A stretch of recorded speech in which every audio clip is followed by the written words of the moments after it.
The next talk is Dr. Teepu Siddique. You guys are going to have a punishment for, and we're not going to serve you tea. Since the tempo is going very strong, we'd like you to hear Dr. Teepu Siddique. I've asked him to cut down the science and focus on how to inspire you, since we have the leaders of a great hospital here. To be a great hospital in North America and a university who are all interested in learning how to develop a science center of excellence for science. And no better person than to have Dr. Teepu. He studied botany in Islamia College or in Punjab, and then came to Dow, graduated, and then studied his internship in New Jersey, eventually doing fellowship at NIH, and then worked at University of Southern California, and then worked 7 years at Duke, where he started the work on discovery of ALS gene, and then went to Northwestern Feinberg School of Medicine, and has led the team that led to the discovery of Lou Gehrig's disease. Stephen Hawking's picture, as you can see, when you're coming this way on the hallway. So if you have that movie, I'm forgetting the name of that, but Stephen Hawking had Lou Gehrig's disease. And so Dr. Teepu is going to tell us, and I've asked him not to give us the science, but what is needed to establish a state-of-the-art research institution. And he's an avid lover of Iqbal, president of Iqbal Society in Chicago. If you go there and if he allows you, you should see his library at home. It's a paradise for an intellectual and a scholar. Dr. Teepu. Dr. Anwar Hussain is also listening. He's my classmate and one of the world leaders in genitourinary cancer, and he is the first author of many publications in New England Journal of Medicine. So Anwar wanted to listen, so he came in early. Dr. Teepu, off to you. I need permission to screen recording or something, or what?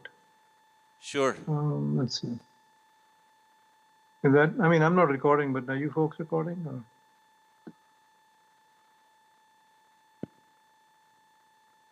Can you all hear me? Yes.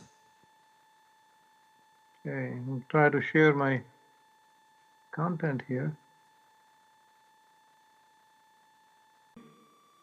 Yes, we can. Doctor, we can hear you. Oh, thank you.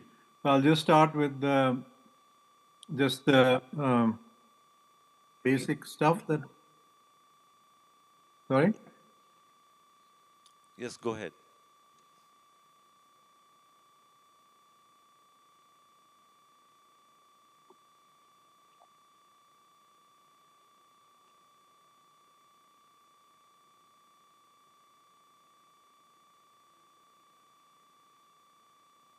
I'm just going to go over, my topic was scientific culture and why it is important to develop any kind of research infrastructure.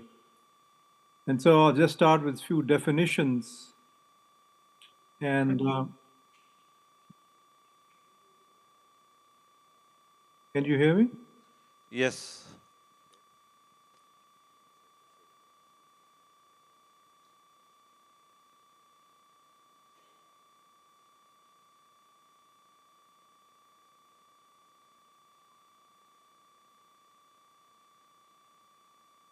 Can you hear me? Yes, we can hear you. So culture, how do you define culture?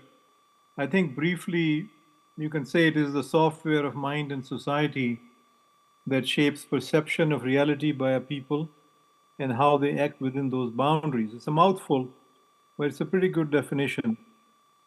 And so, so it has to, I think people are talking, I think.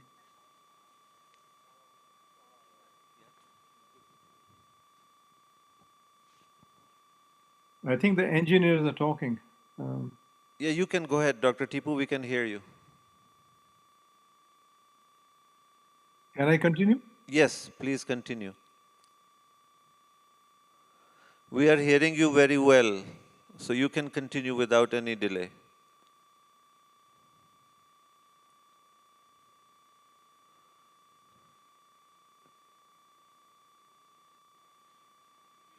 Doctor साहब आपको आवाज आ रही है आपको मेरी? आपकी आवाज आ रही है, आप जारी रखें। क्योंकि लोग मेरे ख्याल से इंजीनियर आपके दरमियान में मसरूफ थे, तो उनकी आवाज़ मुझे आ रही है, तो इसमें ज़रा प्रेजेंटेशन में मुश्किल होती है, बीच में आवाज़ें आती हैं। तो can you hear me now? Yes, we can hear you. So in culture, we have to look at the beliefs and worldviews of people, the language that they use and the symbols by which they signal their norms and values and moral codes, their customs, rituals, and of course, the most important thing is, which I will talk about, is the epistemology or knowledge and ways of knowing it. How do we know what we know? And then the culture involves technologies, tools, and material productions. Family, what this is?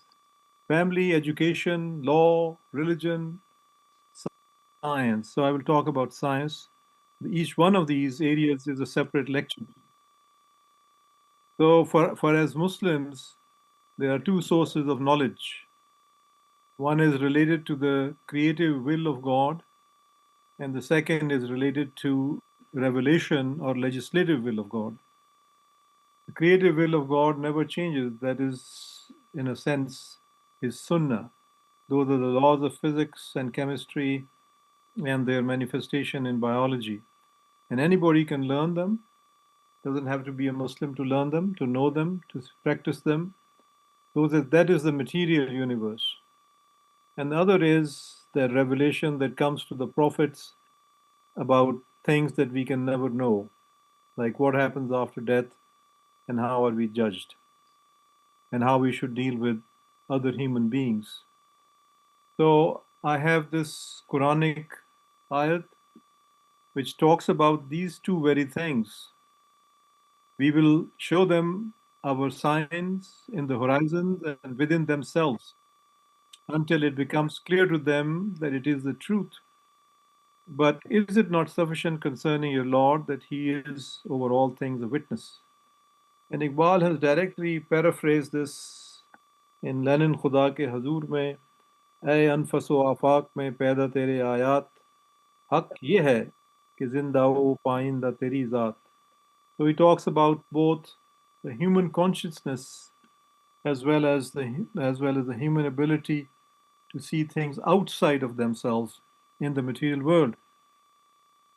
So that first one relates to the creative will of God, by the laws and rules that He has created the universe. And the revelation is the legislative will. People are free to violate His legislative will, for which they will be judged. It is their choice. But none can really violate the creative will of God. His universe, the myriads of galaxies and solar systems and planets and human beings and millions of species that exist on this earth. So, what are the engines of cultural change? If you want to have a change in culture, how has it happened in the past? One important thing which I tell students and residents and fellows is that technological inventions give you a new window to the material world. And I'll give you a trivial example. Wheel, for example, the invention of the wheel, possibly in Mesopotamia or in Romania, that changed the way people traveled on roads. But in the desert, the wheels were useless, so they had to domesticate the camels. And how the horses were absolutely essential in the colonization by the Yamanaya people 5,000 years ago of Europe and 4,000 years ago of what is now Pakistan, Afghanistan, and parts of India. You know about the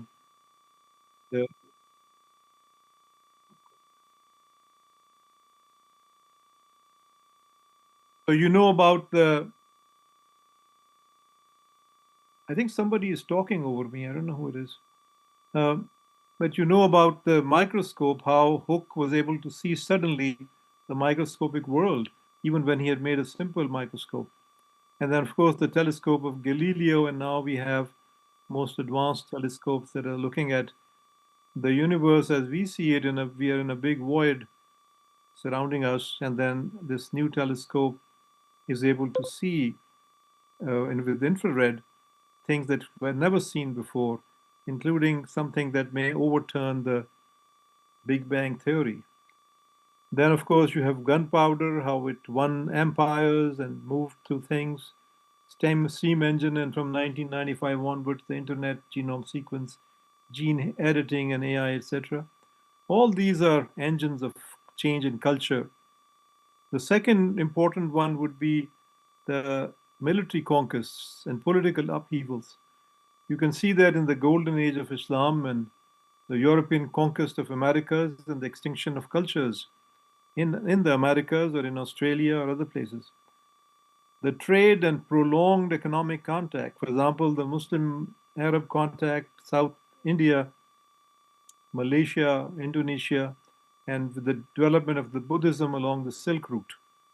And on 1500 to 1900, the global spread of Western dress, law, sciences, and mores. And then, of course, there's the demographic shock of mass migration that occurred after for example, the Irish famine or other migrations, the Black Death of 1348, which wiped out 1/3 of the European population, and the movement of people from Europe to America and Australia, etc. All these shocks in demography change culture. Then the religious and philosophical movements and their charismatic founders, new revelations, as in the Quran, the Church Reformation by Martin Luther, and the recent 20th century Islamic reform movements. All these are engines of change, and they're the top down, deliberate led reforms, like in Russia, Peter the Great, or Mustafa Kemal in modern Turkey, Mao Zedong in China, and Lenin in the Soviet Union. Some of them were disastrous. Then the environment change and climate change. The potato was brought and corn to Europe, and most of the beans that people eat, the peppers, and so many other things came from Central America. Then drought changes cultures, population boom, and then the little ice age that occurred. All those things are engines of change. And then, of course, what is important for us is the education and mass literacy, which has changed the fertility of our populations. Then art, literature, and countercultures that we have witnessed in the 1960s and before that, that have a profound effect on culture. There's scientific discoveries, which is the main topic here. Copernicus, the Copernican revolution, the biological revolutions, the germ theory, in which we could see microscopic things that change entire populations, sometimes exterminating them. And of course, the rise of experimental medicine, mostly after Sir William Osler and the Flexner reform in the United States, and Charcot in France. Some examples of European expansion drivers were science and technology, which was in the service of conquest and wealth. Africa, Australia, South Asia, Southeast Asia, the Caribbean, and then reversibly from Europe, especially the conquistadors, into South America and Central America, and other Northern Europeans into Northern America. And this brought tremendous, which is the point that is usually missed by our intellectuals in Pakistan and elsewhere. They decry, they debate Ghazali, and they debate others, the canon of medicine and their arguments, nothing to do with any of that. It has to do with wealth, the extensive wealth that came and raw materials that came from the Americas, unprecedented in human history, that allowed the fuel and wealth for the pursuit of science and technology and the leisure for natural philosophy.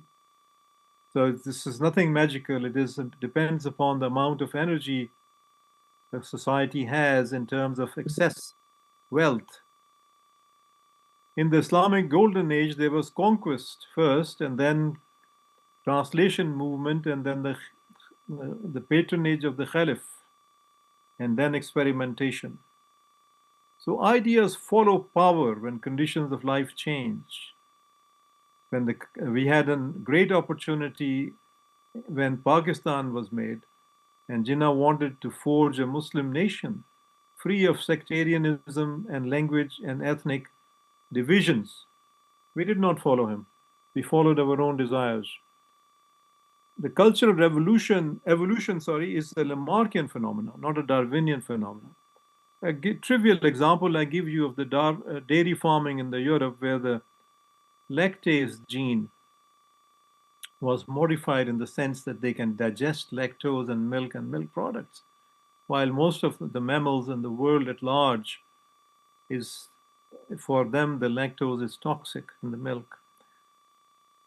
Then there are harmful traditions. There is biased copying of harmful traditions.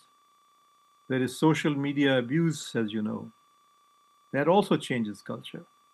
There is the prestige bias that was in the 18th century and 19th century early. French language and fashion was common in Russia and other places. Then there is the conformity bias, that because others are doing it and others say it, so you do it. I think the famous example that I would present here for Pakistan or Iran or Turkey or Central Asia would be the issue of the use of fish with milk as a cause of vitiligo. And if you ask people, they don't know where it came from. But because others believe it and their parents have taught them from generations, they accept it at face value. And even many who are intelligent and well known in their learning, they also have that concern. I finally was able to research it, and it seems that it actually came from Qanun fil Tib, which was written by the famous polymath in what is now Iran. Then there is success bias. People you see who are successful, rich and the famous, the actors and actresses and so forth. And then there is a mixed change that can happen from things like smartphones, which you can use for usefulness, or you can be misled into terrible things. So what is then a culture of science? The culture of science bases itself on institutional strength and autonomy of science. We should be led, as I tell my students, or used to, we should be led by our experiments, not ideology, wishful thinking, or conformity. There is that baggage, sort of a bandwagon effect, because somebody is doing it who's wealthy and famous or powerful, or what the government wants you to do, you do that. You don't have any thinking of your own. But we have to be concerned about that behavior, which is very common.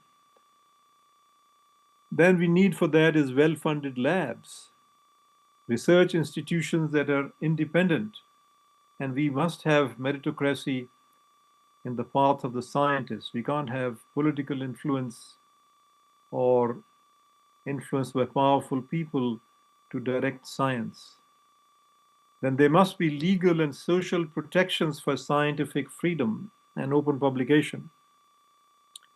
Widespread scientific literacy, which must start from K to 12. Lift all boats. Tell them about the tools that they have and the exposure, which requires high quality science education from primary to the universities.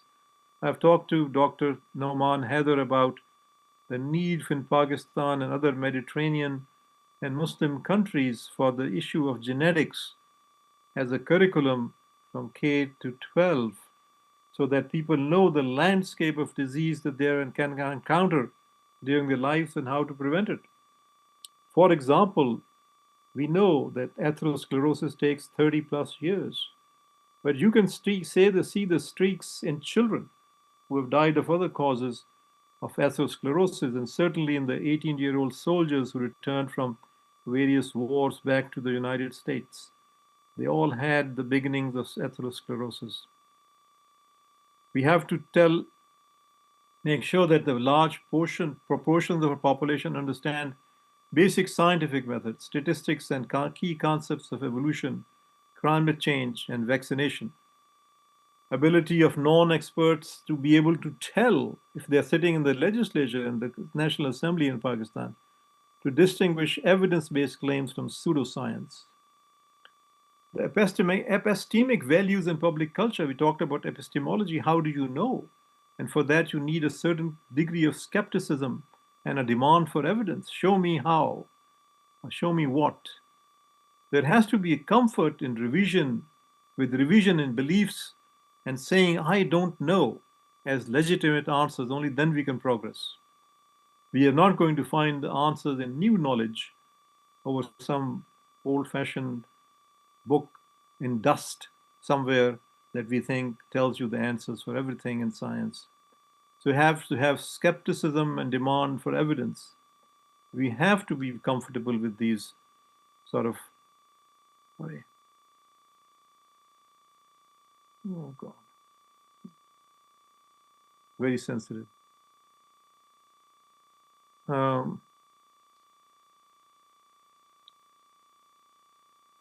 We have to have norms of openness about science. We have to take the value based on the evidence. And we have to integrate scientific reasoning in governance policy. There's long-term orientation to science and investment in basic research. We need to have cultural prestige of science and scientists. It is not something shaitani. It is the basis of knowledge of the material world. We have the knowledge from the prophets about, and the last prophet, may peace and blessings be upon him, about what will happen after we die and how to live our lives with other people and other nations. But for science, we need to have reasoning and we need to question. And there has to be a certain prestige about it. Then we need a universalist and cosmopolitan outlook. I see this very commonly, and people say, how many Nobel Prizes do the Muslims have, or Pakistan has, and how many other nations have? Science is not a nationalism issue. Science is a common, you can say, something that common property. And we have heard about this in our own tradition, that we were able to find out how zero works when Al-Biruni and Khwarizm learned it from certain Hindu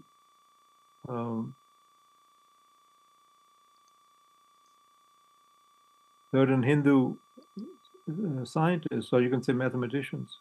They were not scientists.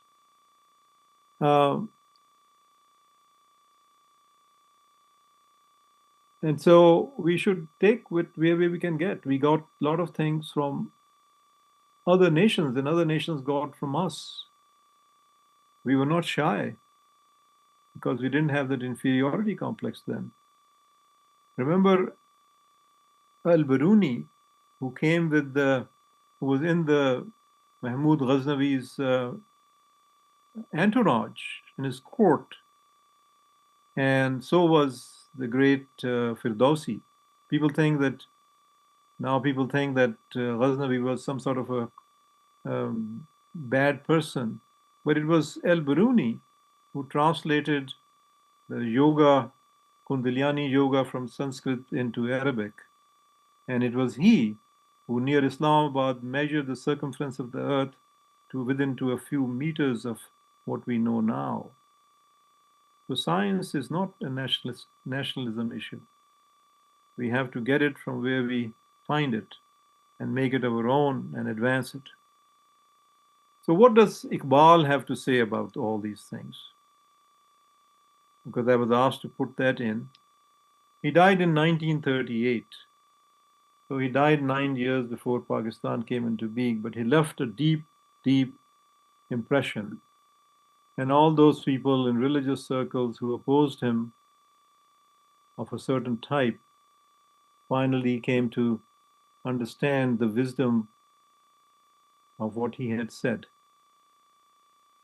Now, he said very clearly that science was a part of Islamic spirit when properly understood. That's the caveat.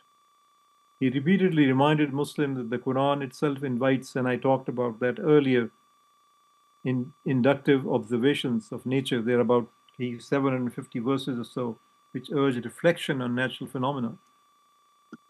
He said, the Quran sees signs of the ultimate reality in the sun, the moon, the alternation of day and night, the variety of animals, and the movements of winds.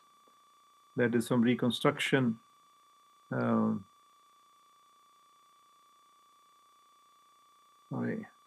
this is very sensitive.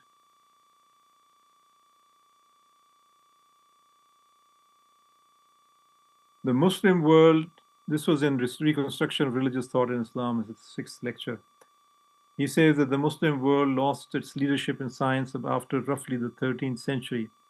He blamed this on closing ijtihad, the triumph of Sufi quietism and the Greek rationalism, the speculative philosophy, and the rejection of the inductive method. In his 5th lecture, he says the birth of Islam was the birth of the inductive intellect, the abolition of priesthood and hereditary kinship in Islam. We have hereditary families that have ruled Pakistan for years. And the constant appeal to reason and experience in the Quran are all different. He says modern science, and you may disagree with him, but he says modern science is closer to the original spirit of Islam than medieval Muslim scholasticism was. Iqbal openly praised the European Renaissance and the modern scientific revolution for recovering the very method the early Muslims had pioneered and then abandoned. Europe uncritically accepted the medieval Islamic theory of knowledge, then shook it off and eventually found its way to modern science. We, on the contrary, stuck to it. That is taqleed. The universe is dynamic, and this is a very important part of Iqbal's philosophy that young people need to understand. The universe is dynamic and open-ended. Therefore, new knowledge is therefore infinite. Of course, you can think about humans having evolved as a species, and they must have some limitations in their conceptualization, just like other species do. For example, the rats cannot go maneuver a prime number maze, but they can simple numbers. So humans must have some.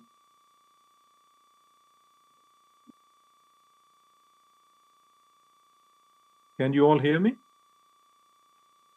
Yes, we can. Yes, we can hear you. That's fine. I think I was interrupted. So this idea, and Professor Degne from Senegal, who is a professor of philosophy at Columbia, he's written a book about this openness. It's written in French. Now it's been published in English translation. When he left Senegal, his father told him, who was the Shazli order of Sufis, that you must read Iqbal. We don't read Iqbal, but other people are reading Iqbal. They created a whole new system of governance in Iran after reading Iqbal. The universe is dynamic and open-ended, and that opens up immense possibilities. And that's a reason not to be, at any time, be pessimistic. Iqbal's concept of khudi and his concept of continual creativity, he says, shayad ab bhi aa rahi hai, kun fayakun, damadam, something like that. Point is that he thinks that there's the evolving universe required for constant discovery. The universe is not a finished product. It is still in the course of creation. He says reality is not a lump of clay in the hands of an external potter. It is essentially creative, and he considers humans to be co-creators, and he has a poem in Persian about it, as to what humans have created from what God had given them. So Muslims must produce new knowledge, not just repeat the past. New knowledge is required for us to understand the various disorders, how the universe works, and how this earth works for us where we live.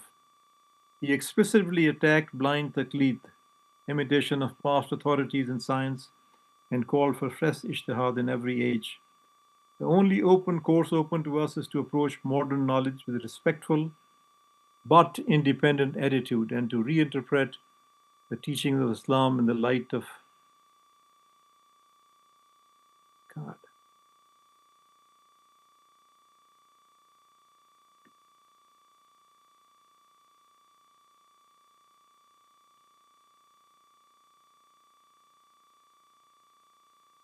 The only course open to us is to approach modern knowledge with a respectful but independent attitude and to reinterpret the teaching of Islam in the light of that knowledge. That's the 1930 famous Allahabad address, which laid the basis for Pakistan. Iqbal was the one major 20th century Muslim thinker to argue that modern inductive science is not a Western import, but the recovery of the original Quranic Islamic method. The stagnation of Muslim civilization is directly linked to the abandonment of that method. The revival of the Muslim world, spiritual, political, and material, is impossible without becoming producers again of cutting-edge science and philosophy. In short, for Iqbal, embracing the creation of new knowledge through modern science was not optional. It was an Islamic imperative and the only way for Muslims to regain its historical role as a dynamic civilizational force.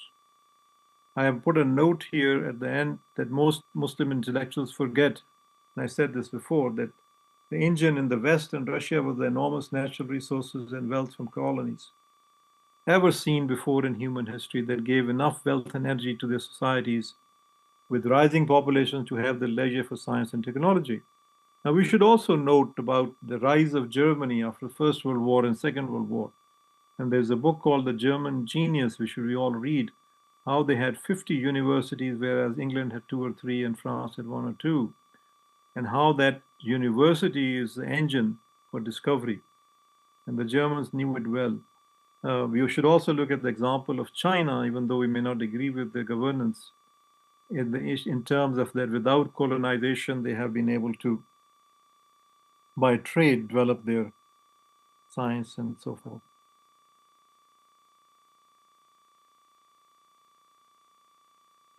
So, but in the end, I would say that excessive reliance on science doesn't mean scientism.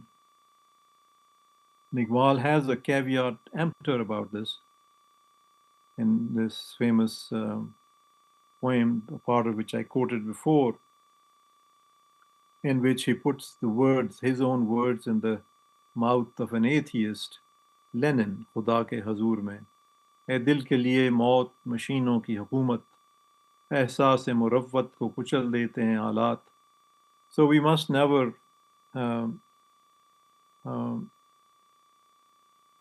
must ever forget the humanity and the compassion that must exist in society, no matter how scientifically oriented it may be.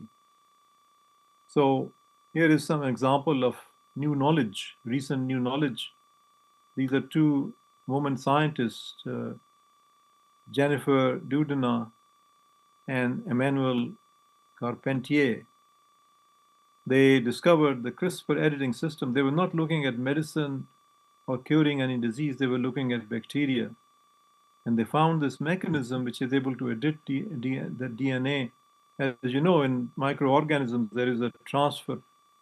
There is a transfer which is horizontal of DNA from other organisms. And they were able to find the mechanism which did this in terms of cutting DNA and how editing DNA and how that memory was retained. And they were awarded the 2020 Nobel Prize in Chemistry for it. So gene editing has come of age, and it is being applied across. And if it is not being applied where we are, which is in Pakistan, then that's a shame. We don't want to be left behind. Assalamu alaikum, Dr. Saab. Dr. Teepu. In this very important technology and its application. Let me give you an example from one short example. I don't know how much time I have from my laboratory, where I studied one of the diseases after several that we studied was amyotrophic lateral sclerosis, or Lou Gehrig disease or Charcot's disease. And it has an incidence across the world, about 2 per 100,000. Men are affected more than women, and 85% of the time it is not familial but sporadic. In other words, we do not know what is the reason. And it presents as... Hello? Doctor, I'm sorry to interrupt. But if you could conclude. I am concluding in a minute or two if you give me an opportunity. Thank you.